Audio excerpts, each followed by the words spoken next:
everyone, this is Debbie Vey here in South Korea. So for today's vlog, mag-share ako ng mga tips. So I'll be sharing some of the tips na dapat niyong tandaan kapag magpo-process kayo ng alien registration card dito sa South Korea. So right now, ano ba ang mga dapat niyong gawin para hindi kayo matagalan kapag magpo-process na kayo ng inyong alien registration card dito sa South Korea.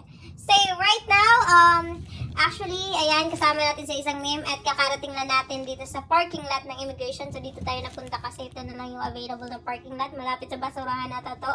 So, ayan na nga, right now, bumaba na tayo at of course, naglakad papunta sa loob ng immigration office. So, there we go.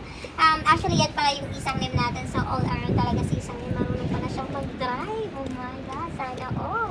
So, right now nga pala, ayan, isa siya sa mga boss ng company namin and I'm so grateful. Thank you for, ayan, sinamahan niya talaga tayo.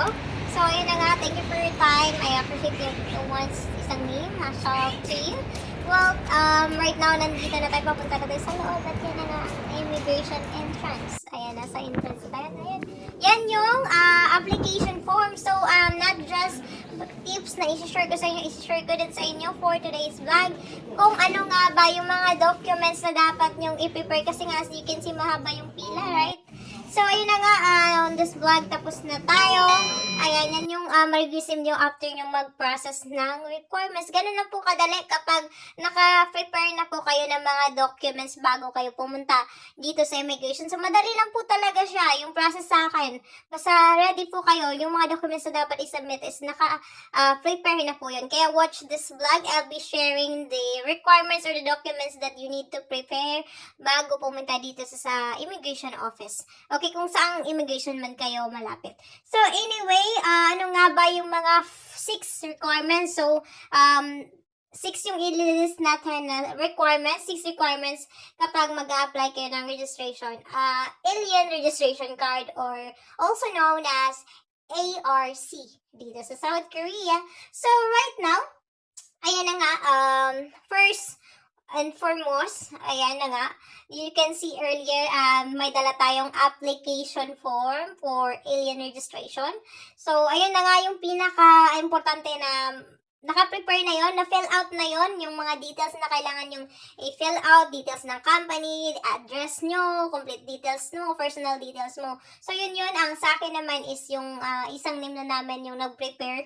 And ang naka-attach nun, the second requirement must be the company contract, yung binigay ng employer natin. So, dapat naka-attach yon doon. At saka, kung saan ka nakatira dito sa South Korea, kung halimbawa nag-rent ka gaya sa akin, ayan, kung nag-rent ka ng apartment, ng bahay, ayan, make sure na dalhin mo din yung kontrata mo, photocopy lang po, yung dalhin mo. Same with the house contract, the company contract, photocopy lang po yung i-attach mo. Tapos, ayan, tatlo na yon, right? So, pang-apat na requirements, of course, wag mong kalimutang magdala ng cash, okay? Cash po, hindi po, ayan. So, basta cash, okay? As of 2025, yung babayaran po ng mga E9 visa or ng mga EPS worker kapag mag-apply ng alien card dito sa immigration office na malapit sa amin, dito sa Incheon. Actually, yung nabayaran ko po, ayan na nga, nabayaran ko po is 39,000 won. So, ayun na nga, 39,000 won. So, nag-prepare kayo nun. And of course, yung pamasahin nyo, kung magko-commute kayo o ano pa man yung mga expenses nyo dyan. So, yun lang yung dalhin nyo. Dapat may cash kayo or may paper bill kayo kasi babayaran nyo through the ATM machine. Okay? So, and the next, panglima na ba yun? Of course, ayan, yung mismong passport mo, dapat nadala mo yon kasi iti-check nila yon. And pang-anim is yung passport size ID. Okay? So, of course, mayroon ka dapat dala na passport size ID at least isa kasi nga, ididikit nila yon sa form na sinubmit mo sa kanila as their copy. Ayan na nga, and then magtatanong sila kung gusto mo bang i-pick up lang yung card mo sa mismong office, gusto mo bumalik o i-deliver mo na lang sa address, sa company address. So again guys, yun lang. Yung pinakalas na itatanong sa'yo is kung, ayun nga, gusto mo bang i-pick up or ipa-deliver sa company address mo or sa address ng bahay mo. So yun lang yung process, and again, yung pinaka-tips ko for today's vlog, kung paano nga ba makasave ng time sa pag-process ng ERC para hindi kayo matagalan, lalo na kapag mahaba ang pila.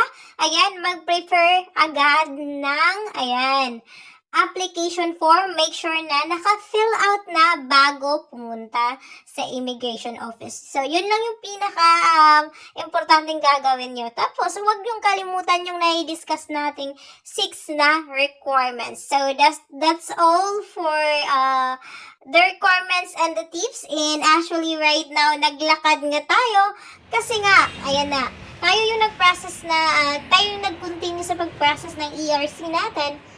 Kasi nga, busy yung boss natin. So, actually, right now, hindi natin alam kung ano yung sasakyan natin. So, ang nangyari, kasi naglakad tayo, inanap natin yung bus stop, or, ayun na nga, buti na lang may never up.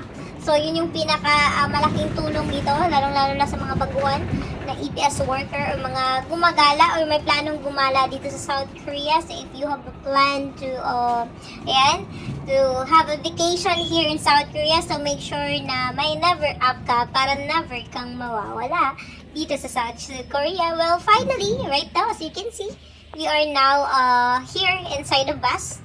And of course, huwag mong kalimutan mag-subscribe sa ating channel para maging updated ka sa ating mga latest video. Thanks for watching!